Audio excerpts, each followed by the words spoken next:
अनिष्ट निवारण के लिए महामृत्युंजय मंत्र को विशेष महत्व क्यों? शास्त्रों एवं पुराणों में असाध्य रोगों से मुक्ति एवं अकाल मृत्यु से बचने के लिए महामृत्युंजय जप करने का विशेष उल्लेख मिलता है। महामृत्युंजय भगवान शिव को प्रसन्न करने का मंत्र है। इसके प्रभाव से व्यक्ति मौत के मुंह में जाते जाते बच जाते हैं। मरणासन रोगी भी महाकाल शिव की अद्भुत कृपा से जीवन पा लेते हैं। भावी बीमारी, दुर्घटना, अनिष्ट ग्रहों के दुष्प्रभावों को दूर करने, मृत्यु को टालने, आयु वर्धन के लिए 1.25 लाख महामृत्युंजय मंत्र जाप करने का विधान है। जब व्यक्ति स्वयं जप ना कर सके तो मंत्र जाप किसी योग्य पंडित द्वारा भी कराया जा सकता है। सागर मंथन के बहुप्रचलित आख्यान में देवासुर संग्राम के समय शुक्राचार्य ने अपनी यज्ञशाला में इसी महामृत्युंजय के अनुष्ठानों का प्रयोग करके देवताओं द्वारा मारे गए दैत्यों को जीवित किया था। अतः इसे मृत संजीवनी के नाम से भी जाना जाता है। ऋग्वेद में महामृत्युंजय मंत्र इस प्रकार है। ओम त्र्यंबकम यजामहे सुगंधिम पुष्टिवर्धनम उर्वारुकमिव बंधनान् मृत्युर्मुक्षयमामृतात्।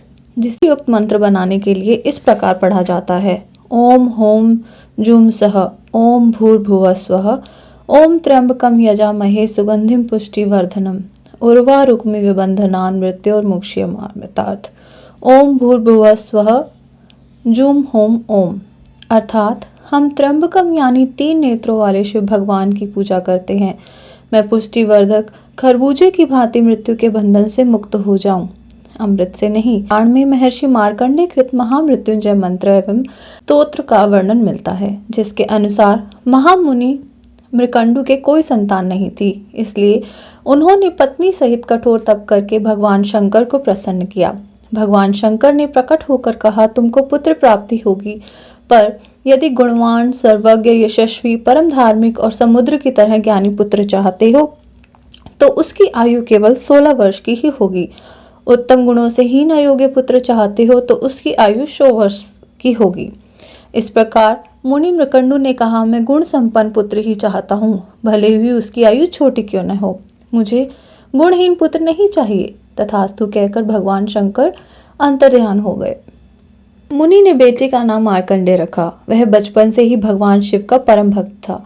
उसने अनेक श्लोकों की रचना अपने बाल्यकाल में ही कर ली, जिसमें संस्कृत में महामृत्युंजय मंत्र व स्तोत्र की रचना प्रमुख थी।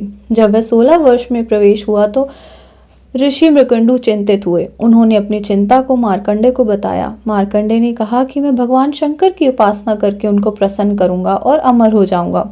16वें वर्ष के अंतिम दिन जब यमराज प्रकट हुए तो मार्कंडेय ने उन्हें भगवान शंकर के महामृत्युंजय के स्तोत्र का पाठ पूरा होने तक रुकने को कहा। यमराज ने गर्जना के साथ हठपूर्वक मार्कंडेय को गर्जना शुरू ही किया था कि मंत्र की पुकार सुनकर भगवान शंकर शिवलिंग में से प्रकट हो उठे।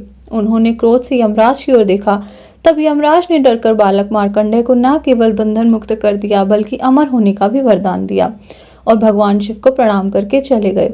जाते समय यह भी कहा कि जो प्राणी इस मंत्र का जाप करेगा उसे अकाल मृत्यु और मृत्यु तुल्य कष्टों से छुटकारा मिलेगा। इस पौराणिक कथा का उल्लेख करने का उद्देश्य मात्र इतना है कि स्वयं भगवान शंकर द्वारा बताई गई मृत्यु भी उन्हीं के भक्त द्वारा रचित महामृत्युंजय मंत्र के कारण टल गई और ऋषि मार्कंडेय अमर हो गए।